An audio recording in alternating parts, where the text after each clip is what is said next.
just want to ask you whether you feel let down by the media, because I feel that the media has given you quite a lot of support in the past.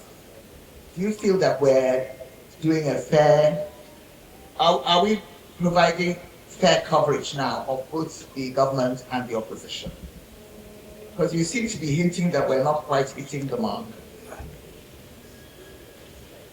About the removal of the subsidy, the president got praises from the World Bank and the IMF.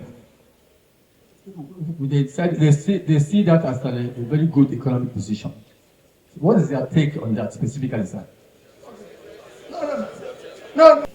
Let me, my dear sister, and I assure everybody, if there's one person who have benefited from the media, I'll count myself as one. Just like I keep telling people that there's one man who has benefited from Nigerian judiciary, I'll count myself as one. I went to court when I was impeached. I went to court after my election without meeting the 5 judges. They gave judgment in my favor without meeting them. I went to Court of Appeal without meeting the judges. They gave judgment in my favor. I was removed and I went to Supreme Court for interpretation without knowing one Supreme Court judge, meeting them. The 7 of them agreed with me. But I can tell you, nobody can get that in Nigeria today. Let's be realistic. If it was today, in fact, they might even fine me for coming to court without seeing them at all. I would have gone. So the same thing. I look at wonderful people here who have done good, been fantastic journalists without even asking anybody for anything. People are reading every day. They're all over here. People who have written for nothing. And they do it with their listen. But I'm also urging you people, the ones coming after you are not doing the same thing. Let's be realistic. There's a times we had people who wrote from their mind. The younger ones are not writing like that. And appealing to the elder ones. You need to, because it's beginning to change gradually where it's now turned into the same thing we are seeing in the judiciary and everywhere. So it is important that we start reversing it because it's critical. I'm not looking for people to write what will please Peter Obi. Just write for the country. Write for the future of our children. That makes all the difference and everything. Thank you. And further explanation on the issue which I said of subsidy. If you read the statement of removal of subsidy, he said, we will not, for us to stop borrowing,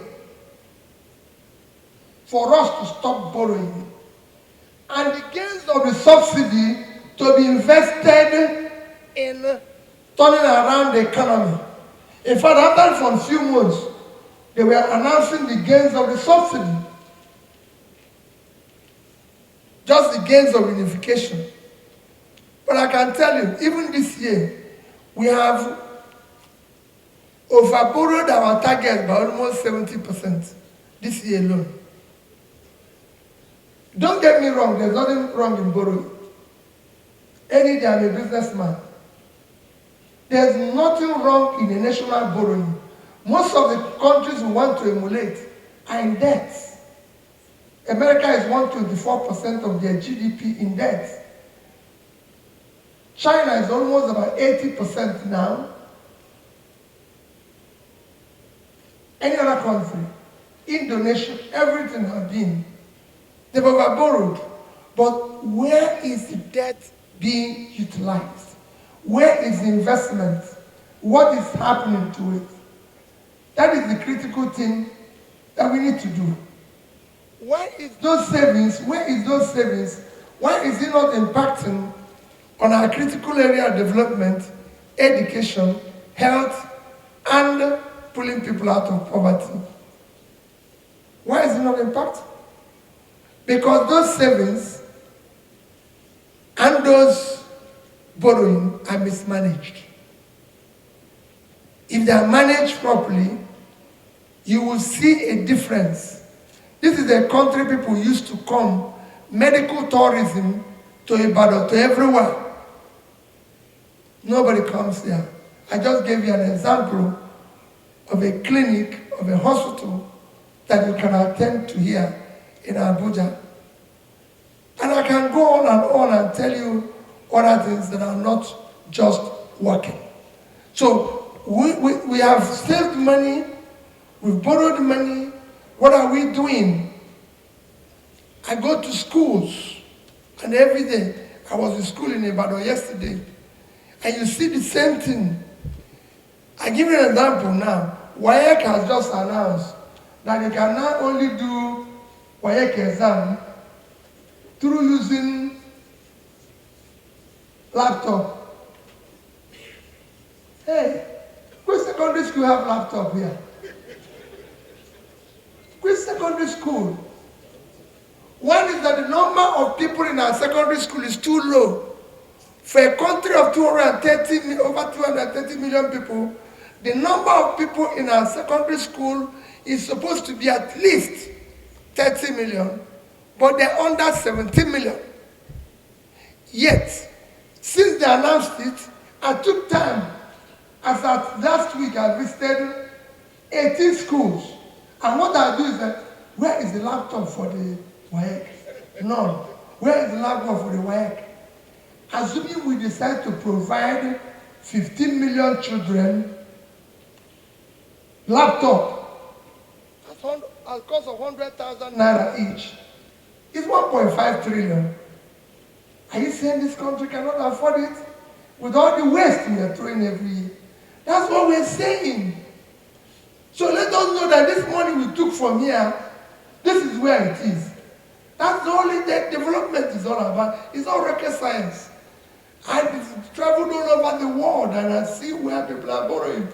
Look at our SMEs. Our SMEs are dying. Small businesses are dying. SME, everywhere in the world, drives 60% of their business. Here is dying. What is their biggest problem? Access to capital and training. Nobody can borrow money at something percent and survive. You go to Indonesia, a comparable country, they are borrowing money at 60%. These are things the savings should have helped us to manage and everything. They are not helping us. So it is question of, that's why I said, you're asking people to fast and you're feasting.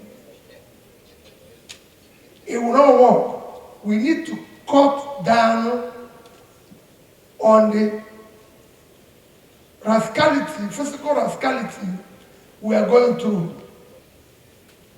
Deal with the issue of corruption. Your Excellency, I think that's a wonderful place to rest. Thank you so very much, Your Excellency. A round of applause, please.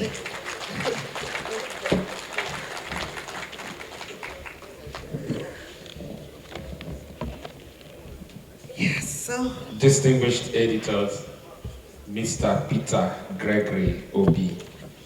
Thank you very much, sir.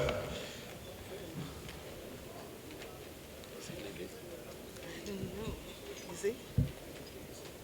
Okay, but I think we should just go ahead.